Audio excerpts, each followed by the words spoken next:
Halo teman-teman, balik lagi di channel Ditsa. Di video kali ini kita akan kembali melanjutkan pembelajaran tentang mikrotik MTCNA preparation ya teman-teman. Di sini kita sudah ke bab yang ketiga, yaitu networking model. Di sini untuk materinya yang pertama yaitu konsep network model, dua TCP/IP model, encapsulation dan decapsulation, dan yang keempat yaitu OSI layer model. Oke, kita ke konsep networking model ya teman-teman. Ya, jika kita membahas tentang networking model, itu identik dengan jaringan komputer ya teman-teman. Nah, jaringan komputer itu sendiri adalah jaringan yang mengacu pada perangkat komputasi yang saling terhubung serta dapat bertukar data dan berbagi sumber daya satu sama lain ya teman-teman. Untuk terjalinnya proses bertukar data tersebut diperlukan aturan yang mendefinisikan bagaimana komputer tersebut agar bisa saling berkomunikasi. Nah, aturan tersebutlah yang disebut dengan networking model ya teman-teman. Nah, jadi apa itu networking model? Sini saya akan jelaskan. Jadi networking model adalah sebuah model atau referensi dalam pengembangan dan pemahaman komunikasi data dan di jaringan ya teman-teman. Nah, jadi jaringan komputer itu sangat kompleks ya teman-teman, dari perangkatnya, media penghubungnya, sampai aplikasi yang berjalan di dalamnya. Nah, dan itu semua diproduksi oleh vendor-vendor yang berbeda. Nah, disinilah fungsi networking model atau perannya adalah untuk memisahkan fungsi-fungsi jaringan komputer tadi ya teman-teman. Nah, bagaimana caranya? Di sini untuk caranya yaitu dengan membuat beberapa lapisan dari fisik hingga non fisiknya. Nah, di setiap lapisan ini terdapat kumpulan-kumpulan aturan yang harus diikuti oleh setiap komponen agar bisa berkomunikasi dengan komponen yang lain. Nah, dengan kata lain, tujuan dibuatnya networking model adalah sebagai acuan aturan yang harus diikuti oleh produsen perangkat atau yang disebut dengan vendor ya teman-teman. Ini jadinya jika komputer setelah memiliki model ya teman-teman. Nah, sini untuk sebelah kiri ini adalah contoh yang tidak menggunakan model ya teman-teman. Itu bentuknya tidak beraturan ya teman-teman. Nah, dengan adanya networking model, maka setiap fungsi jaringan komputer sudah berjalan sesuai aturan ya teman-teman. Nah, seperti ini ya teman-teman. Tidak hanya vendor, kita pun sebagai pengguna memahaminya gampang dan penerapan pun mudah dilakukan ya teman-teman. Nah, jadi bagaimana setiap vendor dapat saling berkomunikasi dengan open standar networking models yang tersedia. Nah, untuk saat ini open standar networking model yang tersedia dan terkenal ada dua ya teman-teman, yaitu TCP/IP model dan OSI model ya teman-teman. Nah, untuk OSI model itu dibuat oleh International for Standardization, itu disingkat ISO ya teman-teman, dan TCP/IP model itu dibuat oleh Department of Defense ya teman-teman, atau disingkat sebagai DoD. Pada sejarahnya, sebelum model jaringan terbuka ada, itu setiap vendor itu membuat model jaringannya sendiri. Pada tahun 1974, IBM membuat sistem arsitektur network atau disingkat sebagai SNA ya teman-teman. Nah, dan vendor lain juga membuat model jaringannya sendiri-sendiri ya teman-teman. Nah, setelah adanya jaringan terbuka ada, semua vendor itu menggunakan model jaringan yang sama, yaitu TCP/IP. Kemudian dapat berkomunikasi dengan vendor lain ya teman-teman. Jadi seperti itu ya teman-teman untuk konsep networking model. Kita lanjut ke materi yang kedua, yaitu TCP/IP model. Nah, TCP/IP model itu merupakan jenis network model saat ini yang umum digunakan ya teman-teman. Seperti yang tadi saya jelaskan, itu semua vendor menggunakan model jaringan yang sama, yaitu TCP/IP. Nah, jadi TCP/IP itu mendefinisikan suatu protokol agar antar komputer utamanya yang berbeda network itu bisa saling komunikasi ya teman-teman.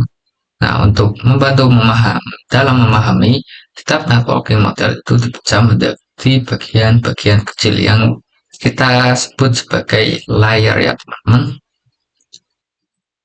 Secara dokumentasi, TCP/IP model itu terdiri dari 4 layer ya teman-teman. Di sini bisa teman-teman lihat itu application, transport, internet, dan network access ya teman-teman.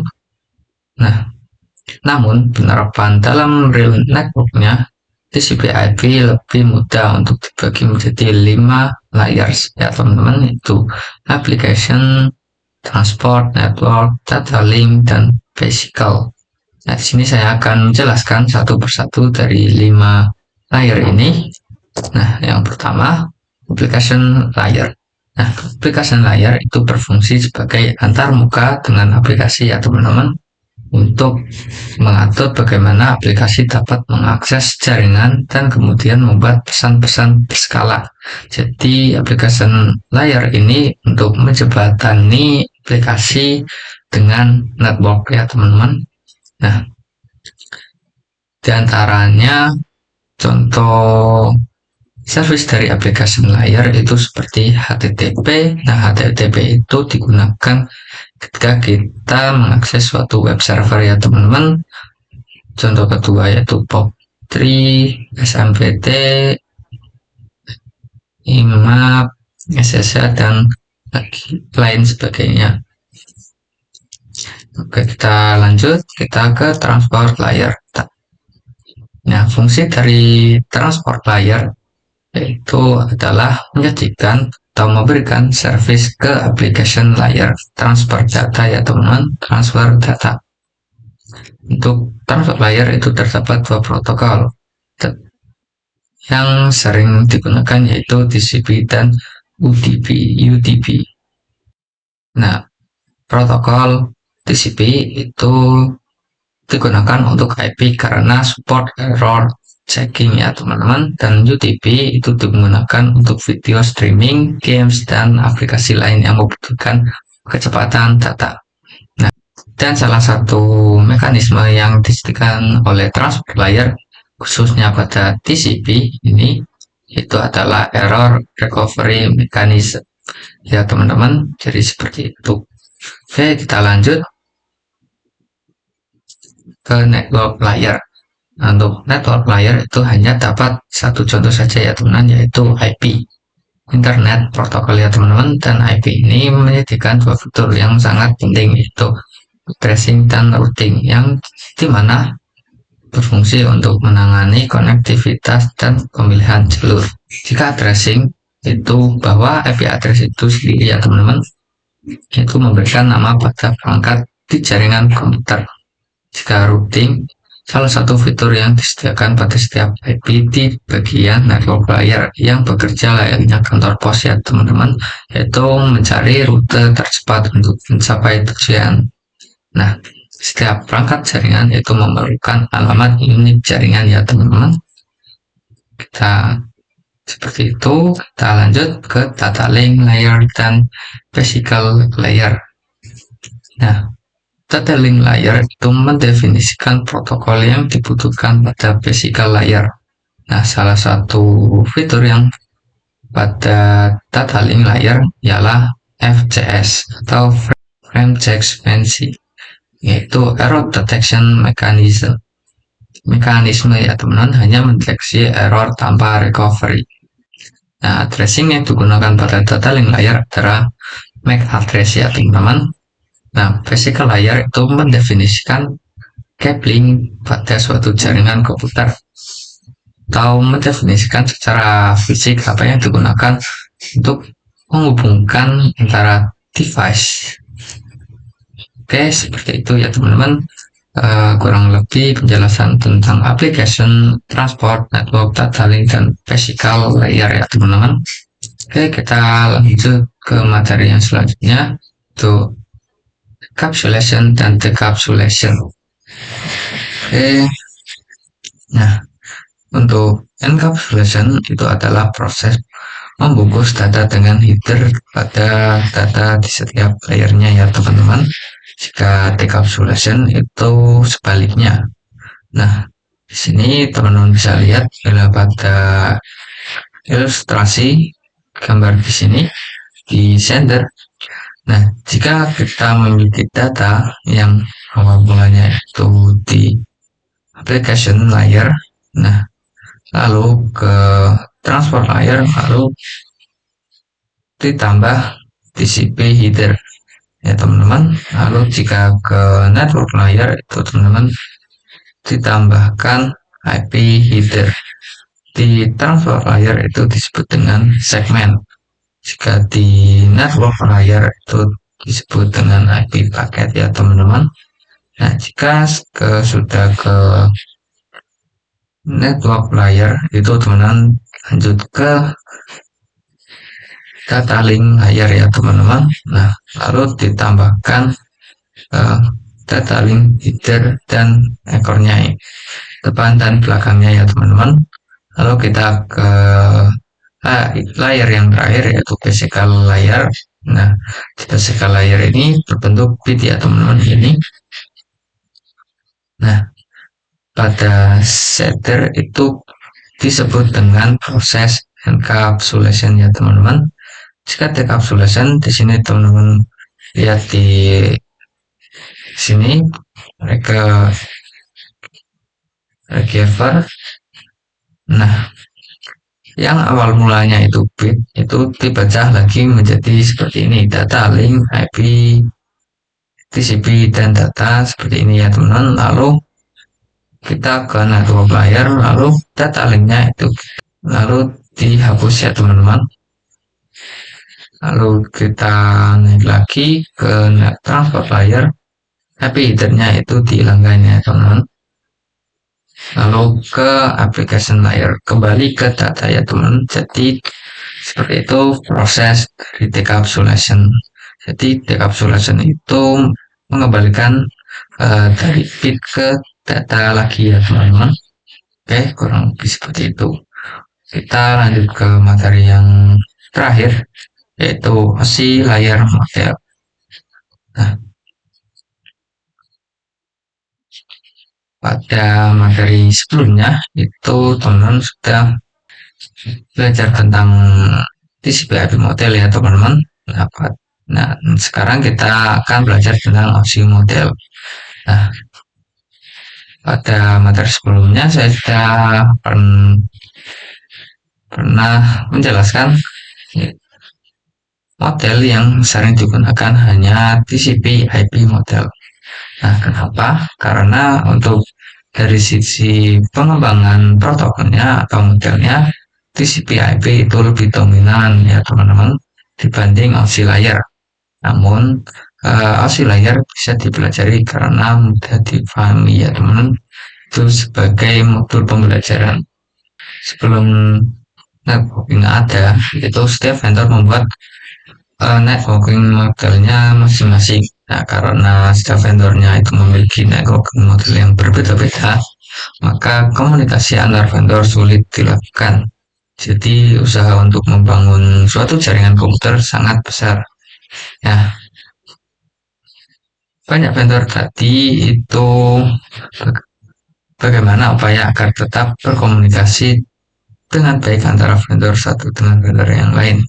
Nah, oleh karena itu dibuatlah sebuah model atau sebuah standar atau spesifikasi minimum oleh organisasi ISO ya teman-teman. Itu International Organization for Standardization pada tahun 1984, yaitu dengan nama OSI atau Open System Interconnection, atau bisa juga disebut dengan OSI 7 layer model. Kita ke OSI layernya. Nah, di sini OSI model itu terdapat 7 lapis layer ya teman-teman. Nah, di sini teman-teman bisa lihat di sini perbedaan dari OSI model dan TCP/IP model. itu sebenarnya hampir sama ya teman-teman. Untuk transport network data link itu physical itu sama ya teman-teman. Bedanya di sini yaitu jika di TCP/IP hanya application, dan di masing model itu dipecah menjadi application, presentation, dan session ya teman-teman. Nah, jika di TCP/IP model itu ditransport itu dinamakan sebagai segmen, network IP paket, data link, frame, dan physical bit. Nah, jika di OSI model itu sini teman-teman belakangnya itu tetap sama yaitu PDU ya teman-teman. Di depannya itu yang berwarna L itu layer, yang ini ketujuh, berarti application layer itu layar ketujuh, 6, 5, 4, 3, 2 ya teman-teman, seperti itu ya teman-teman. Nah, untuk layar 7 sampai 5 itu dinamakan upper layer ya teman-teman. Itu berkaitan dengan bagaimana data itu mengalir. Jika dari 4 sampai dengan bit itu adalah lower layer ya teman-teman.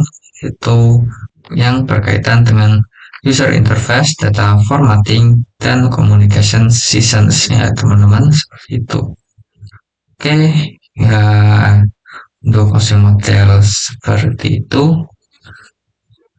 Untuk pembelajaran kali ini sudah, untuk bab kali ini sudah selesai ya teman-teman. Oke, cukup sekian video dari saya. Mohon maaf jika ada salah kata. Sampai jumpa pada video selanjutnya.